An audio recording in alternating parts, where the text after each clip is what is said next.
standard size, it doesn't matter at this point. So this is using the Revit API to analyze and maximize your firm's efficiency and productivity.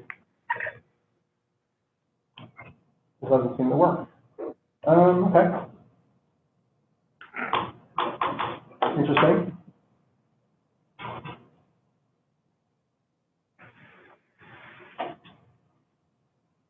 PowerPoint doesn't want to work. Let's try it again. My name is Tartaglia. I've been in the industry around 33 years. Worked at NBBJ in Columbus for 11, Seattle office for 4 years before that. My current role is the BIM platform leader, and below are my responsibilities right now for the effectiveness of our BIM platform, which is Revit. Employing and training teams who are using BIM 360. We're trying to get that pushed out as much as we can around the firm at this point. Identify existing and create new BIM tools for our firm at the project level, at the studio level, or at the firm level. Develop firm metrics for multiple purposes. I do it for Revit. I do it for every other tool we have, as well as financial reasons in our firm. Use Power BI typically. And I wear many other hats, like anybody in the design technology kind of role. Our design technology is called NBBJ Digital, on the bottom left-hand right-hand corner. But it's the same kind of technology group you guys probably have as well. Oh, didn't work first. NBBJ has 9 offices worldwide, about 700 people. We're completely an architectural design firm. Our first Autodesk rep, at first he was trying to get us to use Navisworks a lot, and we kept telling him, well, we're a design firm. We don't do structural, mechanical, or anything else. And he was like, what? But yeah, we're completely a design firm. Learning objectives for this class, this presentation is what the Revit API is and a quick demo of an API Revit event. How to use Revit API to extract data. See the value and use of one of our tools called the Revit notification tool, and also explain the metrics we gather and use in Power BI reporting. There's 2 separate tools in reality. There's one called the Revit notification tool, and we also extract a lot of data at everybody's Revit session automatically. Everybody wants Revit, and we have probably 4 million records in the database right now over the last number of years. But we'll go over some of that. You might have a little data overload by the time this presentation is over with. So what's the problem we're trying to solve? Like everybody else using Revit, we're going to make sure that everybody's up and running. Everybody's running as efficiently as possible. Revit's performing as best as it possibly can. So time is money, right? That's something we all need to resolve one way or the other, or try to help. Quick class survey. What I can tell, a lot of people in here haven't used Revit API. Has anybody used Revit API in here so far? Okay. About Dynamo. Oh, not much Dynamo, a little bit from Eric. So the Revit API is, just so you know, it's whenever you use Dynamo or create a Revit add-in or use the CTC Express tools or IDA tools or any of those tools you download, they're not really using Revit directly, right? They're using what Autodesk gave you access to, which is the Revit API. It runs on top of Revit.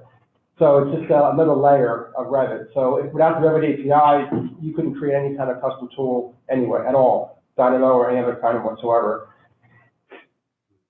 Revit API, again, is kind of the heart of creating custom tools. This is a help file right here that's part of what's called the SDK, which is the Software Developer Kit. I won't go too deep in this if you guys aren't haven't much with this yet, but basically this is, Revit API is really just a collection, the library of objects, right? Revit API is called an application programming interface. And it's just a collection of objects, that's all it is. The library of objects that you have access to. And there's a Rhino API, there's even a SurveyMonkey API I had access before. So almost every software these days has a way of customizing it, and to do that, you have to use their API. We're looking to use the Unify API in the near future, try to customize Unify for our content management. Keep going forward then. Where's the Revit add-in? There's 2 types of Revit add-ins. One is called a command, which you're probably most familiar with. Actually, Dynamo is really a command. but it's any tool that starts and stops. So like the wall command in Revit, right? You place walls, and you hit escape twice or modify, it stops. That's a command. Another example is Navisworks Exporter. You launch it, you export your files, and it stops. Another type of Revit add-in is called an application, which is a little more unique. And basically, when you launch Revit, it launches your add-in automatically behind the scenes. You don't necessarily see it running, but it's running. You can have people know it's running by changing the behavior of Revit or showing messages or doing other things. But in this case, I'm basically using it to extract metrics. In this case, I'm showing three basic metrics you probably all know that people probably want to extract, which are warnings, how long do things take, and model size. But yeah, we have applications running that just no one knows is running. We just running every day on everybody's computer. Any questions about these two different types of add-ins? So APIs have been around for a long time, so there are a lot of learning resources. But if you did want to learn how to use learn how to create an add-in, this is the first step right here, to be honest, because these walk you through exactly how to create one using Visual Studio. So you do have to learn Visual Studio first, but yes, they will actually walk you through in creating add-ins from scratch. This is a great forum to find information and to post questions. These are all Autodesk learning resources, by the way. There's also many user blogs out there. This is from Jeremy Kamek, who's been a long-time Autodesk person, and he has a great blog on Revit API and also on the Forge APIs now. Software Developer Kit has that help file and has a lot of examples, and there's even an online help file for the API. But yes, there's a lot of learning resources on using the Revit API for various reasons. Okay, so what are Revit API events? For the two tools I'm going to show you, most of them can only work because of these API events. And these what an API event is it gives you the ability to actually know when an action happens in Revit. There's about 50 events that you can actually access. And if I show you just one example here, I want to show you a few here, but file importing, for example. If I create an add-in, let's say, as an application, what I could do is I could look for when somebody tries to import a DWG. And then when it actually happens, I would know it because of this particular event, file importing. I could actually stop it from importing. I can say, cancel this process. Don't import a DWG and show a message saying, please link your DWGs, never import them. That's how powerful an event could be. I want that. Yeah, I mean, if you look at some of these other ones too, when somebody synchronizes or opening a file, I mean, there's a lot you can do with these events. That's what I like to show, and there's always a before and after. So there's a file imported and there's a file importing. But yes, after it's imported, it's too late. But you can actually check the file type you're importing, and if it says DWG, you can actually cancel it. So it can be very powerful to actually use these Revit events. A quick little example I'm going to show you my screen here. And I hope it works okay and everything. And I know you guys aren't programmers, but you know what? I'm going to show it anyway. I'm near slide. I think my glasses off for a second. Hey, Dan. Yeah. I'm sorry, can you change the sharing real quick since you went off the PowerPoint presentation? I thought I shared my screen, sorry. Yeah, just go up towards the green bar at the top, then say new share, and then go to your screen there and click share. Okay. Yeah. Just down to the bottom right, there you go. There we go. This is a very simple version of an application of the code, and I'll show this really quickly and then we'll move on, but the idea is that this is an application, and this is actually where Revit starts off, and it's an event. I'm going to set a breakpoint here, which is a way of stopping the code when it runs. I'm going to set a breakpoint when Revit shuts down. And it's maybe hard to see how it's red, but there's a document opening event that I'm using here, and there's also a document open event I'm using here. And the idea is that, I scroll down a little bit, my mouse actually, so I have it. The idea is that when a file opens, what I want to do is I want to start a Windows timer or stopwatch. So I want to get a duration, how long it takes to open a file. So I'll just set a breakpoint here too. So that's when a document starts to open. This is a document opening event. here's the document when it opens, and I'll stop the stopwatch there. All I'm going to do is just run this really quick, and it's going to show a message how long it took to open a file, and also how much free hard drive space I have on my computer. That's all it's going to do. So really, if I just run this guy here, it's going to launch Revit. It's going to compile it first and launch Revit.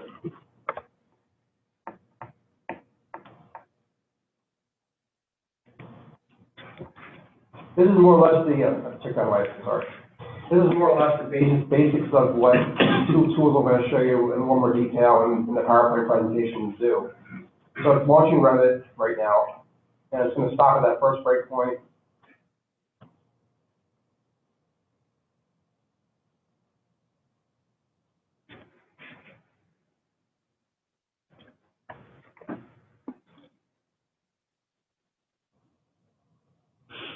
Eventually.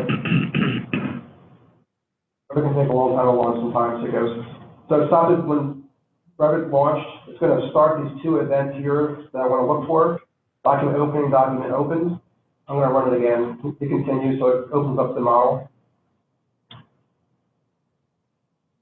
That's just my INI file. Now I'll open up a really small file. So now I know I'm opening up a document. So it's going to start a stopwatch, which is just going to grab it, start a stopwatch basically for duration purposes. So it's going to open the file. It's starting to open the file now, and when it opens the file, it'll hit on this event.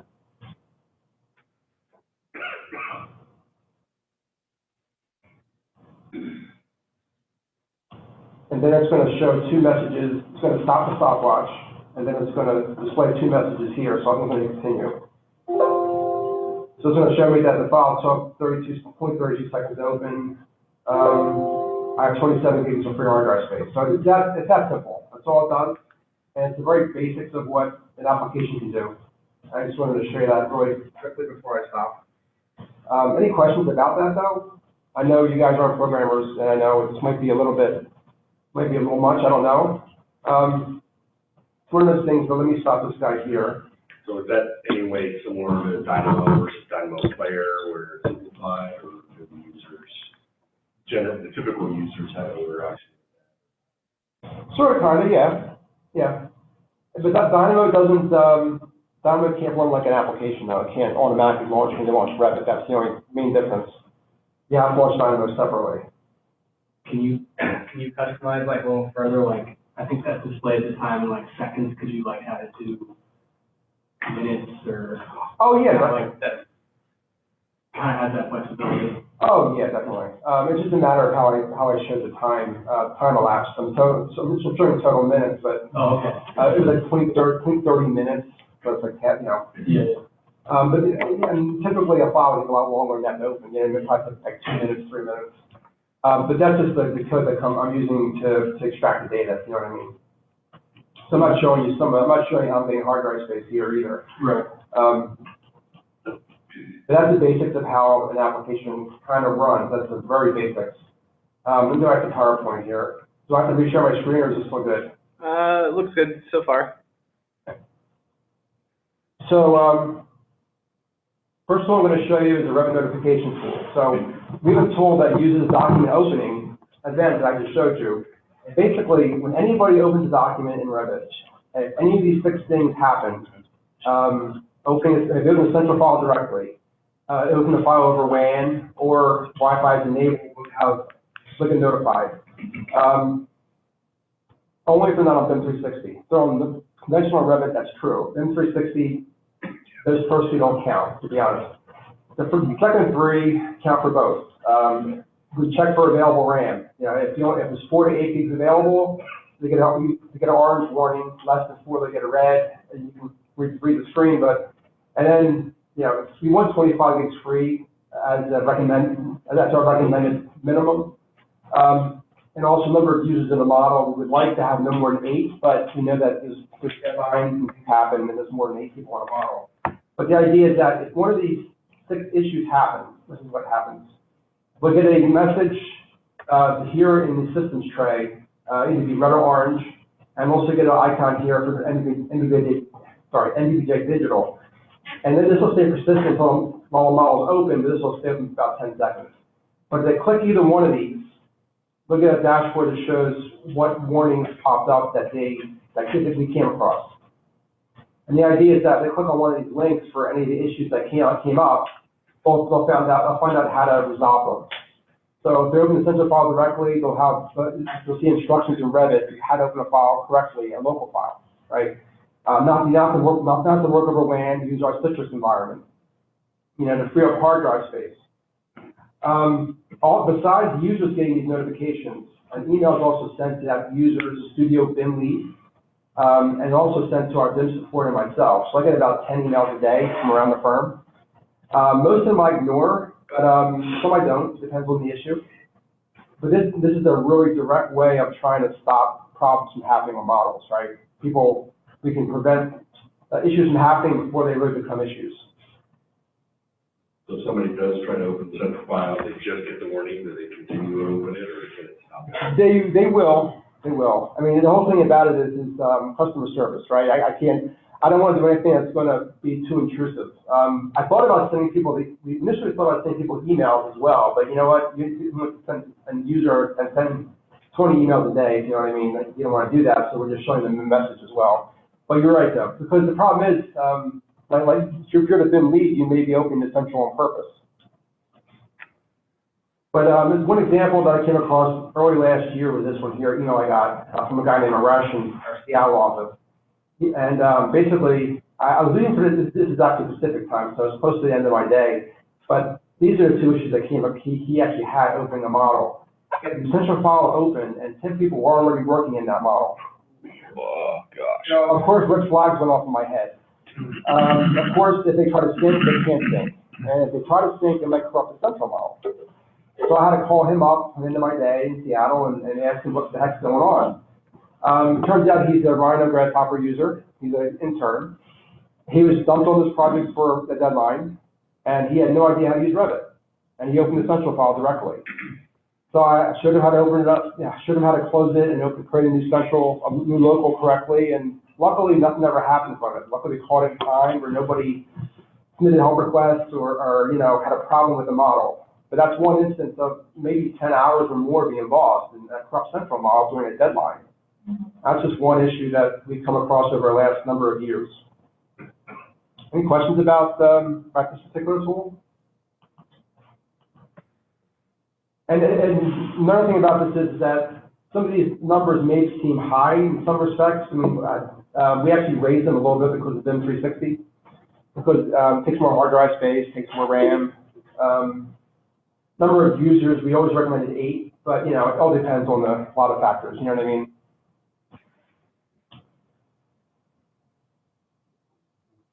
That's one tool we have. It's developed for about 3 to 4 years. If I look at my email right now, I'm sure I have a few in there, a few new notifications. One thing I was going to show you quickly was we're also, I can show this really quickly, but maybe I can't then. Let's see. We have a lot of Power BI reports, but one of them happens to be about these notifications, and I'll just show that really quick before I move on. I can't show you much, but there's some sensitive data, but for example, for the last week, this is how many notifications were sent out for these different issues. So yeah, it happens a lot. I mean, it does, look at Shanghai alone, in this case. 46 different issues. Pages down further, break it down more than different issues, but it shows more sensitive data, which I can't show. I can't really show you. But yeah, you get a lot of notifications. That was 1 week, you said? That was 1 week. A lot of them are Wi-Fi, typically. We get a lot of Wi-Fi, people working over Wi-Fi, and that's something that we don't stand for very often. Yeah, you know how it is. It's, I don't know if you can see this or not, but one thing you do with Power BI is you do that to see, but yeah. As you can see, 2018 still used more than 2019, but yeah, it's over 1 week's time.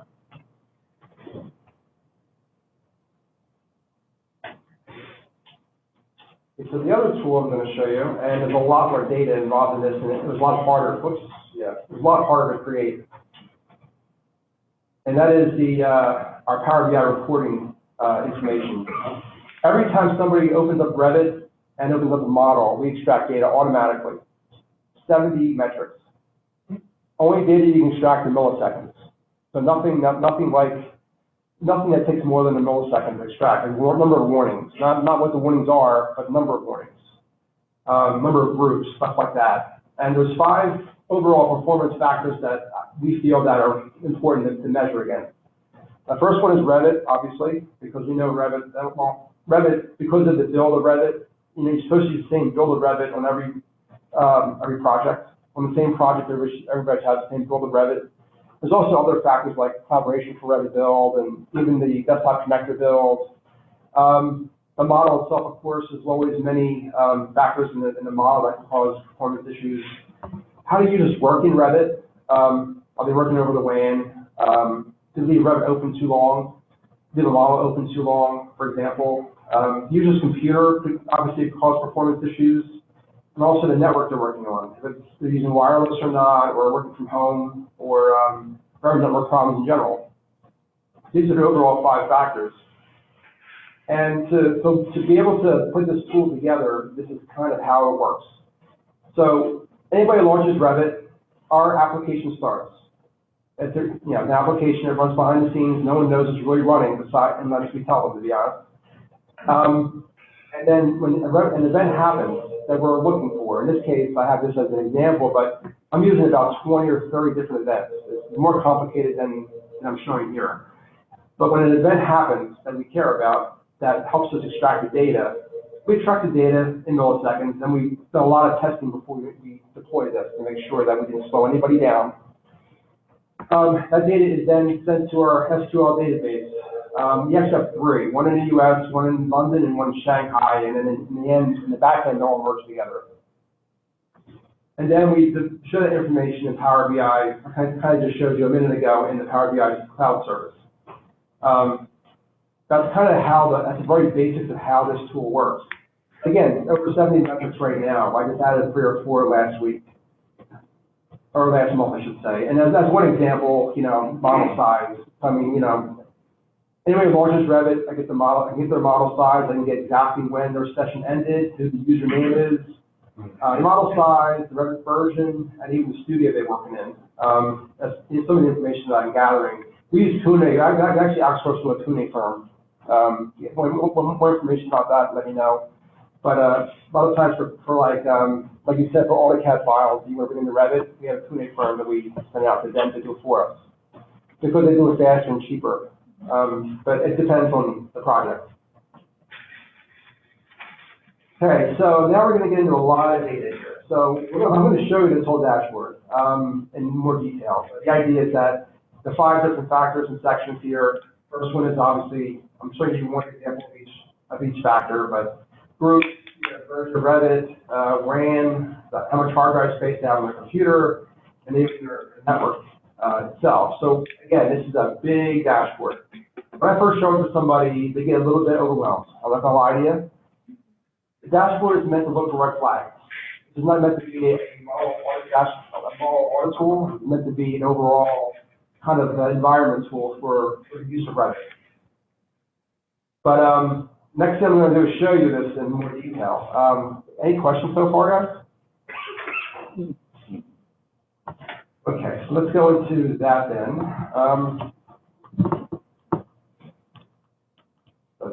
I'm not doing it again.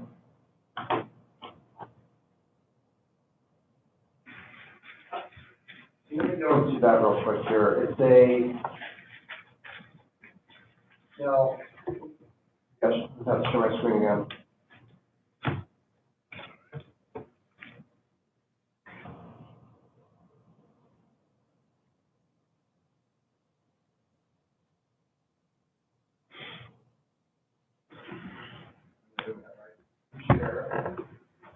I think you have to get out of the, we're seeing your laptop screen on the Zoom, but I think you're still presenting the PowerPoint. Yes, we're not. PowerPoint's kind of locked here. I'm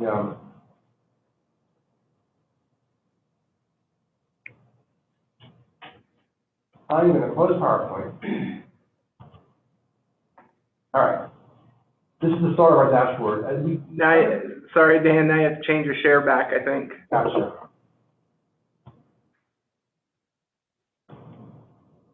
Is that good? Yeah, we got it now. How many here have used Power BI? We use it somewhere, so. Power BI reminds me a little bit of Dynamo, that there's a new version out every month, and they always add new features and new abilities, and it's trying to get better and better every month, which is really nice. Reminds me a little bit of Dynamo in that respect. It's Tableau is another kind of tool like this for analyze data and interpret data. Tableau is typically considered a better tool. It's more expensive too. So it depends on a lot of factors why you use one or the other, or a different tool. The idea is that these are basically filters. Anything here up top here are filters. And I kind of redacted some sensitive information. The idea is that if I chose a London office, all the data that we have in our database is filtered by London. It's filtered by 1 month worth of data here, and by Revit 2018 and by a project, I can choose the folder I want to use. And I'm just choosing one file right now. So I'm looking at one model in one project right now. So if I move down a little bit, why is not? So the first section here is really the application itself. So this model here, you can see, first of all, there's some red flags. Again, I mentioned this is more about red flags. The BIM leads and certain people in our firm, including our BIM support, look at this all the time for the projects, and basically look for red flags. One red flag I see right here is that different versions, different builds of Revit are being used for this one model for this project, which means there's no problems. That's also why there's different collaboration. Revit builds is showing here. I just added the desktop connector. If you're familiar with BIM 360, that's another tool with BIM 360, but I wanted to add that. That's the new one I just added. That's why it's not filled in completely, but that's really what I'm adding for the Revit application itself. So if there's performance problems in Revit or weird behavior, well, this is the first thing we look at. Why are they have different builds working on the same project? They should. So our BIM support needs to get that resolved, right? That's what that has to happen. Next section is the model data. And again, it's only data you can extract in milliseconds. So the model size, as you can see, is pretty straightforward. This is an interesting one that, how many of you have seen a problem with the central model not being recreated for a long period of time and it causing weird issues? Anybody? We do it every couple of months, our central model. Not only does it fix some weird issues that may happen in Revit, it also can make the file size smaller, you can audit the model, or compact it, but we keep track of that as well so that we can make sure that they recreate their centrals fairly often. But then it gets into a little bit of the meat. Again, stuff you can get in milliseconds and meant to be red flags. Obviously, there's 27 raster images that may or may not be a red flag. Depending on the phase of the project, having this many design options may be fine. There are a lot of families in this particular project, but most likely there could be a curtain wall system involved, which would cause a lot of families to be in there. So it's a matter of the BIM lead kind of taking the lead on those red flags, because they know the project better than I do. I'm a firm-wide resource while they work directly on the project. Groups, again, groups can cause slowness, but they may be needed. Warnings might be excessive here, so the BIM lead really should reduce the warnings and look at the warnings first to see what they are. Reference planes can also slow down the project, but from what I understand, if you have at least less than half the reference planes you have views, you should be fairly okay, but reference planes can also slow down the performance of a Revit model. There's a lot of filled regions in this model, and it's a very excessive amount of filled regions, and that can definitely slow down projects, but in a lot of cases, filled regions are needed, but not all the time, so it may be something that needs to be addressed. I find a lot of projects have a lot of fill patterns that aren't being used. They don't really probably mean anything, to be honest. This one here, besides that, that's fine. User interactions is an interesting one because it means how the user's working in Revit. Besides getting data, when we're extracting data, we also can use this sort of like a work share monitor. When I took the screen capture, I did support people working in this particular model. between a 5 to 10 minute duration gap. So any project in the firm, I know how many people are in every model within a 5 to 10 minute period. So right now there's 4 people working in the model, and I can see they're all in London. How long has the model been open? It might be hard to tell when it's open. It might be hard to tell, but I recommend 4 hours, but it all depends on a lot of factors, and that never is really adhered to be honest, as you probably know. How long has the model been open? We also recommend 4 hours. Those Autodesks, because Revit just beats up memory. It never frees memory until you close it. So Autodesk always recommends you close Revit every 4 hours to get memory and to get a fresh local. So it's something that, it's a red flag. You know, if you see somebody who has the model open for 12 hours, well, you know what, they should have closed Revit, they should close Revit and reopen the model. Do you, just a question on that, Sure. if you don't mind. Do you find that you're having making yourself a fresh local helps with speed in the local and then speed with syncing? Or, like, I'm just wondering what your experiences with that are. It also resolves a lot of weird issues when you create a new local. Like, if you close Revit, you restart Revit, and you create a new local, between those different factors, you have a clean local. It has the latest changes already in it. You don't have to reload latest. Yeah, in my opinion, it does speed things up when you actually do that. But everybody has their own opinion on that. I'm sure that's the only thing. There's so many mysteries about Revit, you know, that not everybody knows about, and it's just the way it is. Right? It's kind of it's a big, enormous beast. This one here is model activity. So with those Revit events, some of the events what you could use them for is to know when anything's been changed in your model. So basically, this is actually how many things that Thomas here has either added, deleted, or modified. So using Revit events, I can count his session and know exactly who's actually doing the work in that model, who has the model open just for viewing purposes. So it's one thing that, you know, it helps in different ways. But one way it may actually help is if you have to, your model gets corrupted, let's say, and you need the latest local. Who's done the most amount of work recently? That's one way to use this information.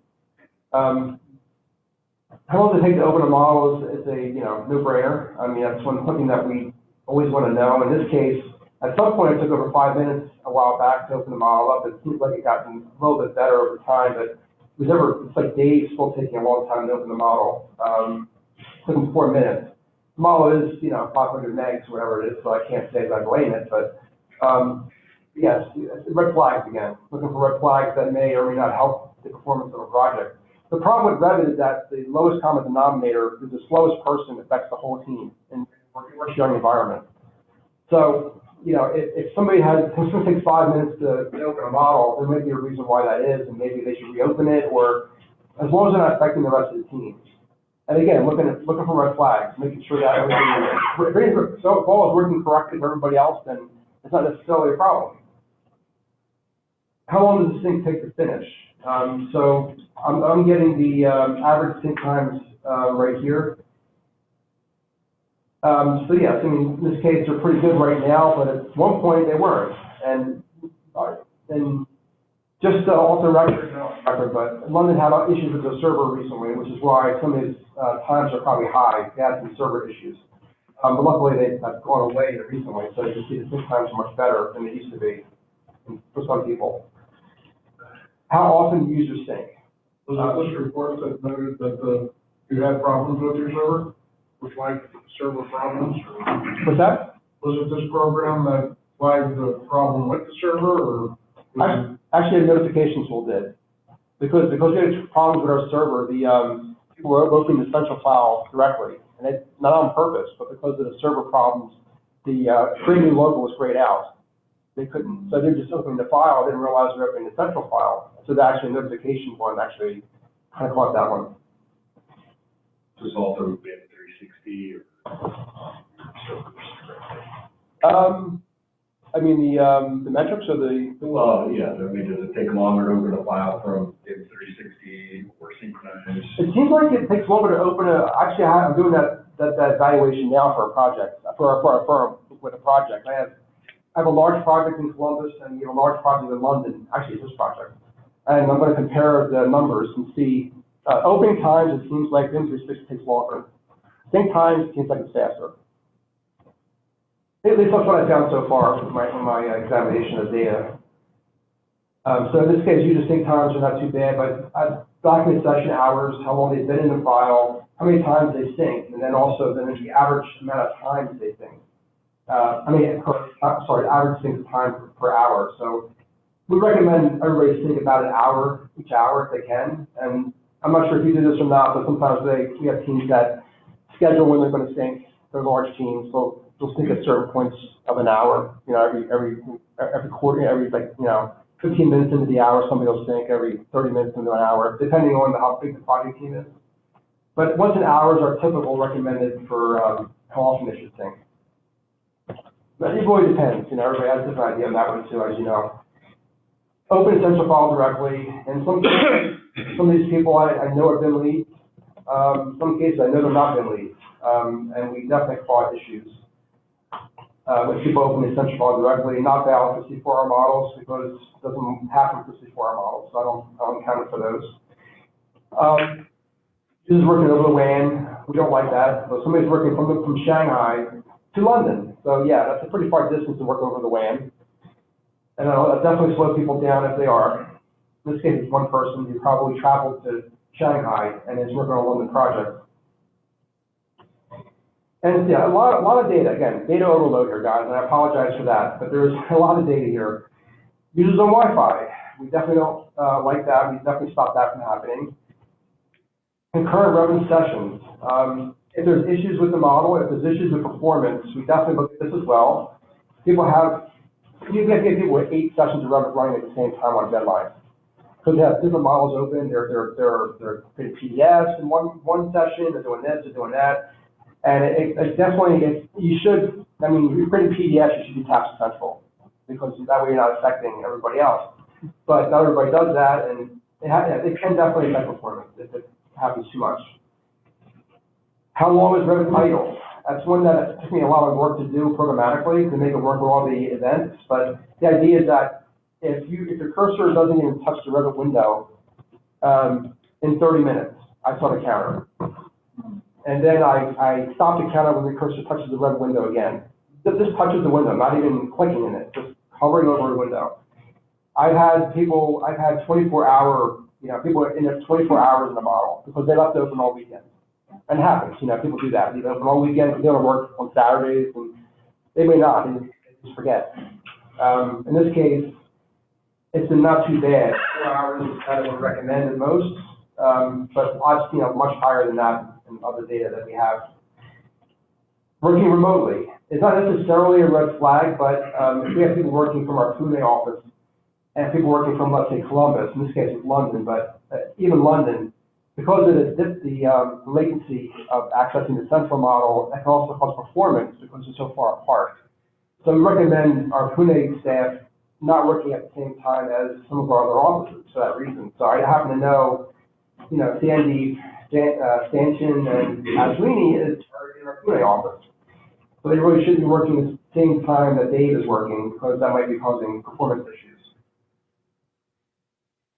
This is not really necessarily a red flag, but we want to know who is working in the models, which studios. None usually is an intern or a new hire that we didn't get data yet on them yet, but in this case, London and Pune is working on this particular project.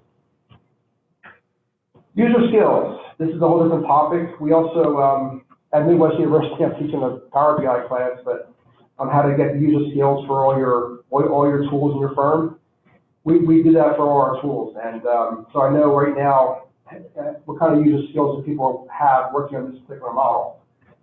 So how is the skill level determined based on how they're actually working in Revit or? Well, unfortunately, it's a more simplistic way. It's a very complicated way of using SurveyMonkey.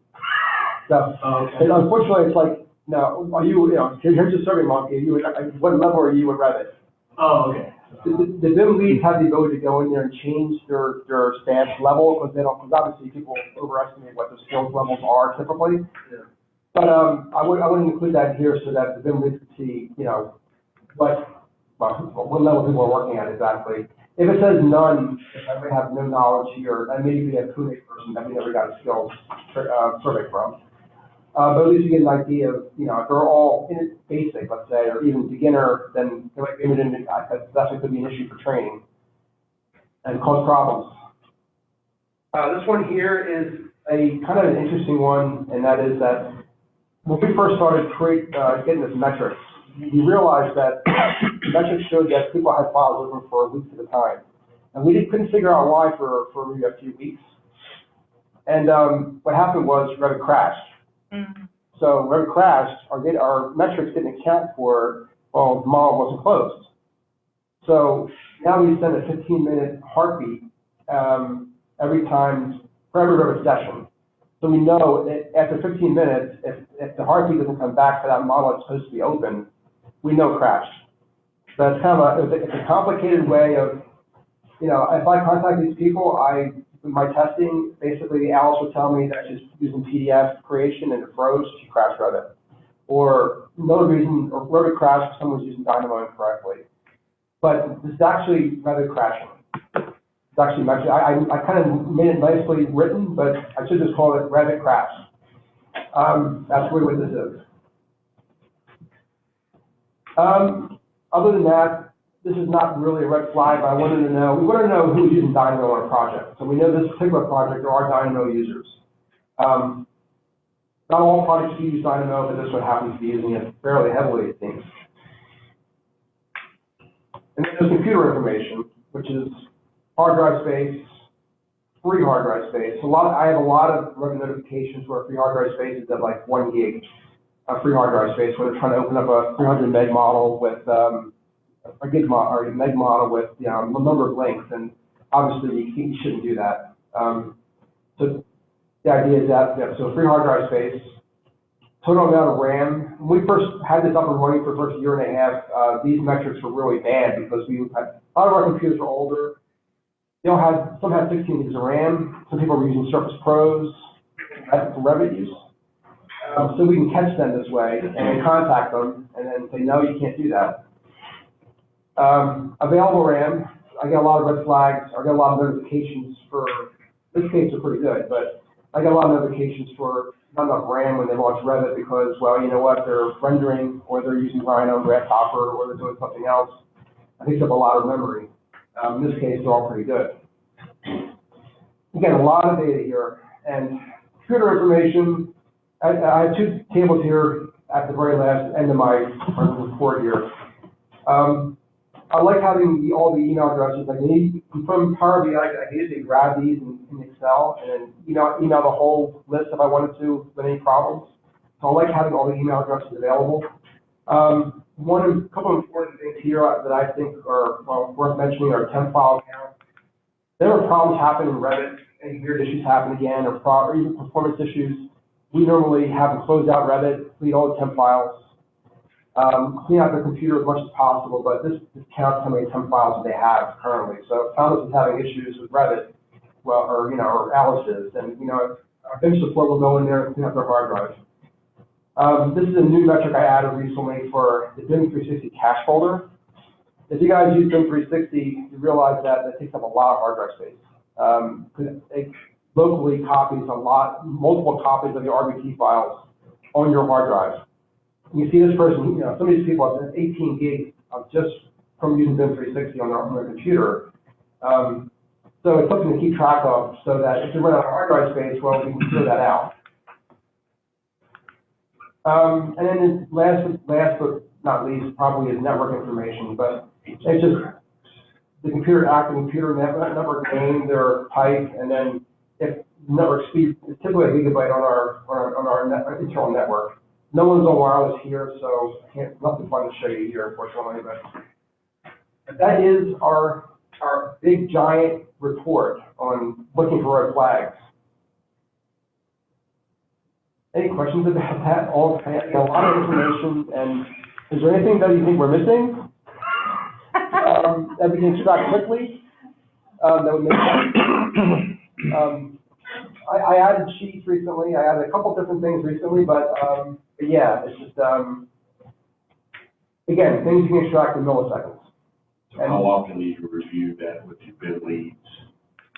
Our BIM leads review them with, well, I wouldn't say all our BIM leads use it. Most of our BIM leads use this like once a week or once every couple of weeks with their team to look for any problems, and they just make sure that everybody's working the way it should be working. And our BIM support uses it a lot when there's any issues that come up, especially if somebody's hard drive or performance issues. Our BIM support uses it a lot. That's pretty much the people that use it, and I use it a lot too to make sure everything's working correctly. If you guys think anything that we're missing that could be helpful, I definitely would add more metrics. Our next step is to create a really detailed audit tool of the Revit model, automatically do it instead of manually do it. That's one of our next things we want to do. Let me get back to that. Something that we've run into as far as performance goes is the size of specific families. So you'll sometimes, there's actually an add-in currently that looks at your family size. So something that may be helpful for you is what's my min, max, average. Because if, for example, you have a family with a whole bunch of nested families in it, you can just go in and purge unused, and it won't affect anything in your model, since that's not. How fast does that run? How fast does the add-in run? It's pretty quick. I mean, Justin, I think we ran it and took 2 minutes, 3 minutes maybe. Oh yeah, that'd be great for the model audit. Yeah, if you're auditing a model, it would be good, but that might be something valuable for you. Yeah, I think that one project cut down the size tremendously. Yeah, it cut the file size from 953 to 130 megs. So What did it do? It cut, so it allowed us to identify what families there were. I went in and I did a purge unused on all of the families and the families within those families, and it cut 800 megabytes, something like that, off the file size, which is very helpful. With Revit API, what you have to do is you have to iterate through each family in the model. Like in Revit API, open up each family in memory to grab the size, and then close it, and open the next. That's probably why it took 2 minutes. Okay. Because you can't get that information from the Revit model itself. You know what I mean? Because like it's in the model. And it's definitely something we're going to add to our. It's definitely a good idea to add to our audit report. That and in-place families. You know, I can't quickly grab number of in-place families. I iterate the whole model, look for in-place families, and it takes too long to do it with this tool. We've had issues with model in place stuff just crashing our model when we cut a section across it, and where like we just couldn't cut sections in those areas without crashing the model. And then BIM 360 makes things a little bit worse too, because it's a little bit adds another layer to corruption in some ways. You know, we've had views that wouldn't publish BIM 360 for one reason or another. They had to recreate the whole view and the objects in the view to make it work. It's it's just Revit's just a complicated monster. You know, it's, so many things can go wrong. So there's many reasons to Revit performance issues, as you know, and that report I showed you won't cover them all. So we have to do a real audit. And our teams do audits manually, like you guys probably do. You know, we have a process, but I want to automate it. Another tool I created that I tried to get submitted to Midwest was I created a tool that automatically creates PDFs for your model, like 2 in the morning. Uses what's called a task manager in Windows. I mean, a task scheduler in Windows. And it just launches Revit. It prints out your print set and closes Revit whenever time you decide. And I want to use something like that maybe to audit a model at 2 in the morning, or our models at 2 in the morning, or whatever time we decide to. But I want to try to do it in an automated way.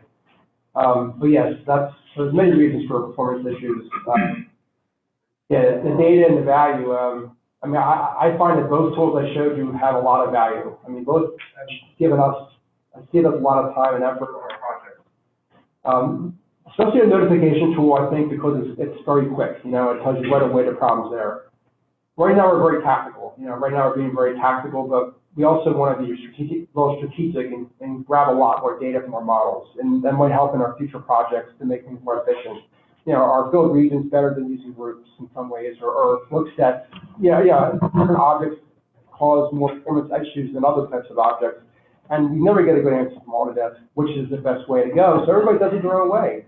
And that's how our firm is too, you know, every good lead has its own way of doing something, and it'd be nice to have the data to say, you know what, having this many filled regions may not be the best option. You know, maybe we should try using this way instead, or even some of the data might even help some design decisions eventually, if we get down to that level of data gathering. That's all I got. Are all of these tools, or at least the call outs and the data that you're mining from them, is all of that custom coded to make the calls and then report it? It is. I think, I think CDC Systems came out with a tool recently that does some of what this does. I think CDC actually came out with a reporting tool. Doesn't go to this level, I don't think, but it does get the file size, so it gets the model information, not the rest of the stuff that I'm grabbing. But you may want to look into that. I think some other companies are starting to do that too now, or some other vendors.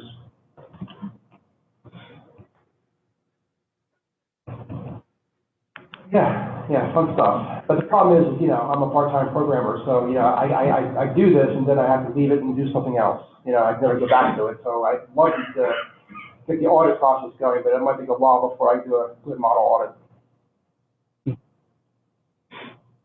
If you guys did want to get into the API, that example I showed you, a sharp example, you're more than welcome to have it. It's just a very simple example of wrapping a couple bits of information. That's basically the very simplest version of those two tools I showed you. I mean, other than that, doing everything else here is really, this is really, the code I got to do this came from Google, basically. It's Windows code. It's nothing to do with Revit APIs, and there's also code out there that acts that well very easily. But yeah, it's just a matter of how deep you want to go down that rabbit hole. But that's all I got. Are there any questions or? Looks like you left them speechless, Dan. Oh, good, bad. Right, well, thanks for joining today's meeting, then, I guess. And,